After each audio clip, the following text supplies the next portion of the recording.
In this podcast, I will talk about the elements of the Shakespearean sonnet. Sonnets are a form of poetry that follow a very specific formula. It is important to be able to recognize a sonnet in the works of Shakespeare.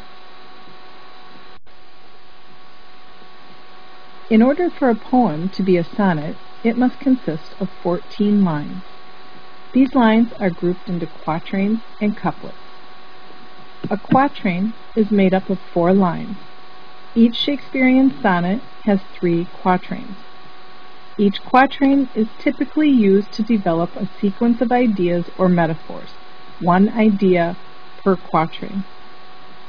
A couplet is a combination of 2 lines and offers a summary of ideas presented in the sonnet.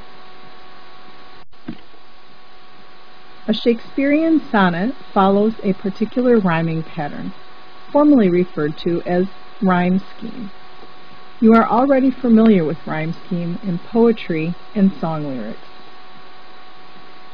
In this example, each line is identified by a letter. These letters are used to indicate the pattern of end rhymes in each line. Notice how the lines labeled B both end with the same sound, "een." In fair Verona, where we lay our scene, where civil blood makes civil hands unclean. The Shakespearean sonnet becomes tricky to create when we realize that each line consists of 10 syllables or speech sounds.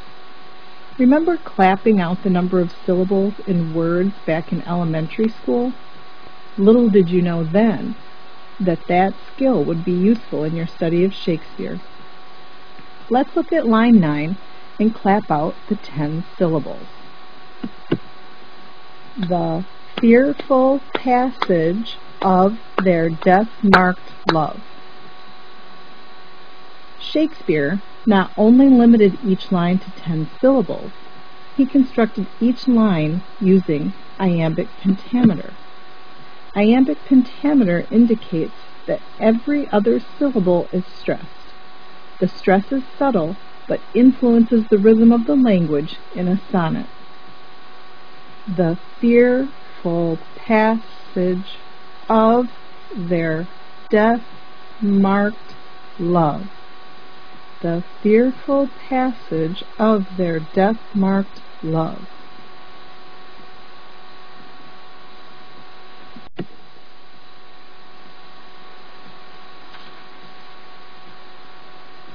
The form of a poem is a key to unlocking the intended message of a poet.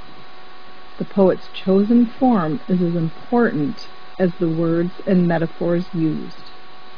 Understanding the choices made by a poet is essential to understanding the poet's message.